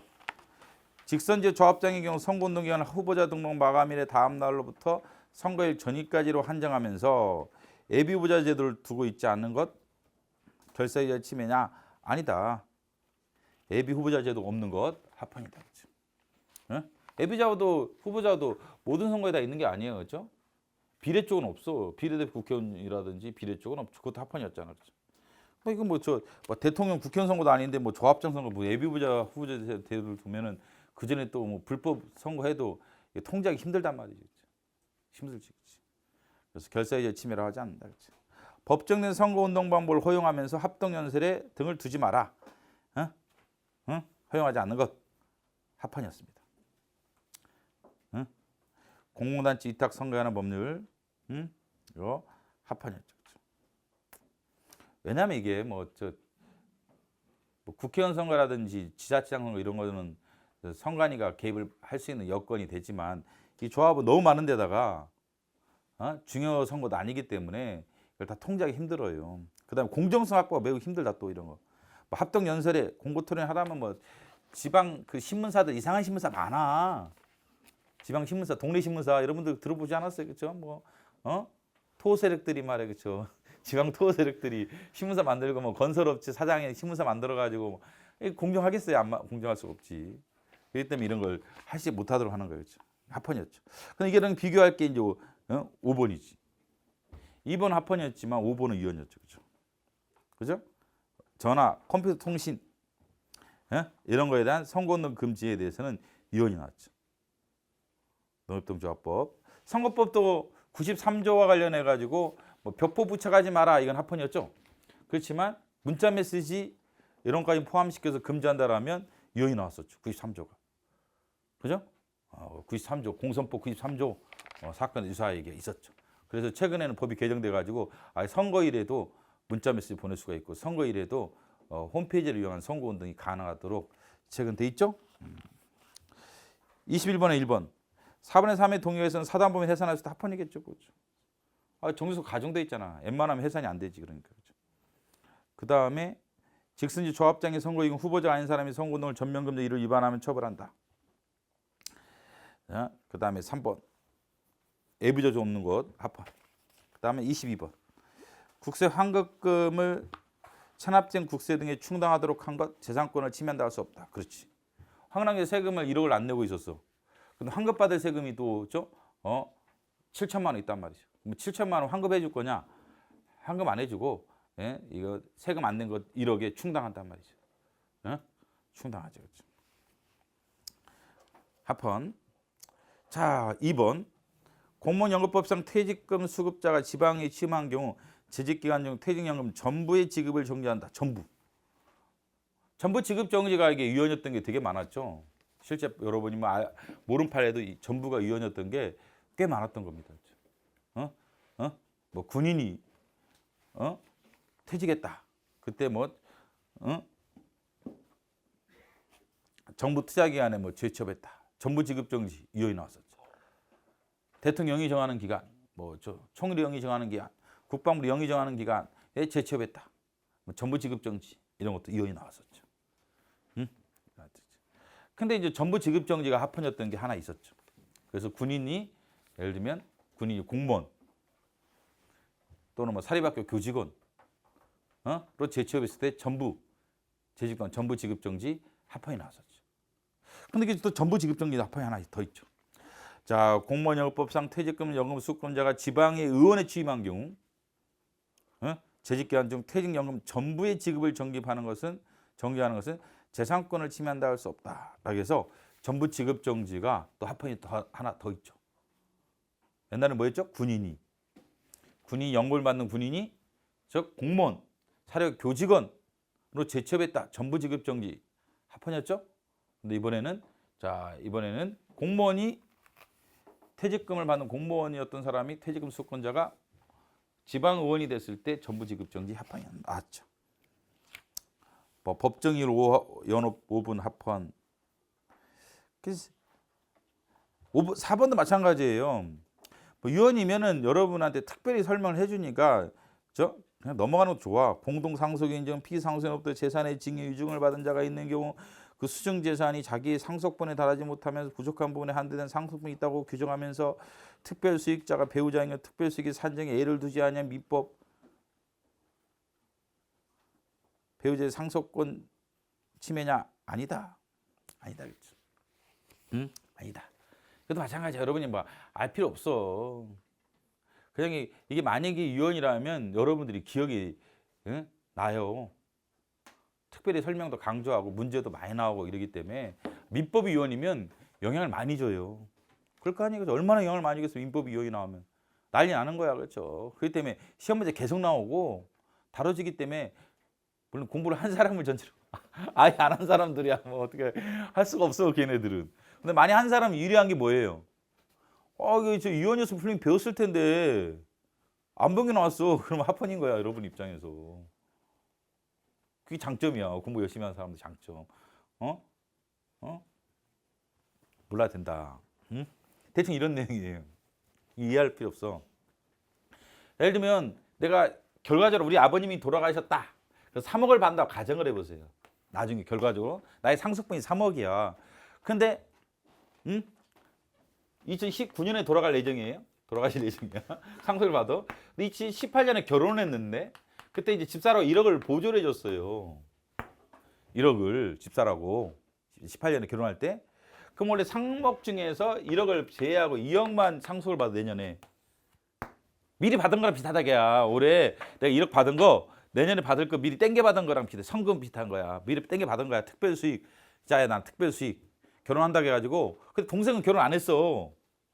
동생도 3억이고 나도 3억이야 내년에. 동생 3억이고 나도 3억인데 동생은 3억 다 받고 나는 1억 빼야겠죠. 상식적으로 생각하면 그 얘기야 법조항에서.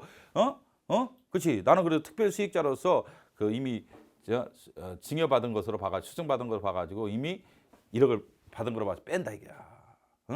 뺀다 이거지. 그런데 뭐가 문제냐? 배우자의 경우도 마찬가지다, 그렇죠?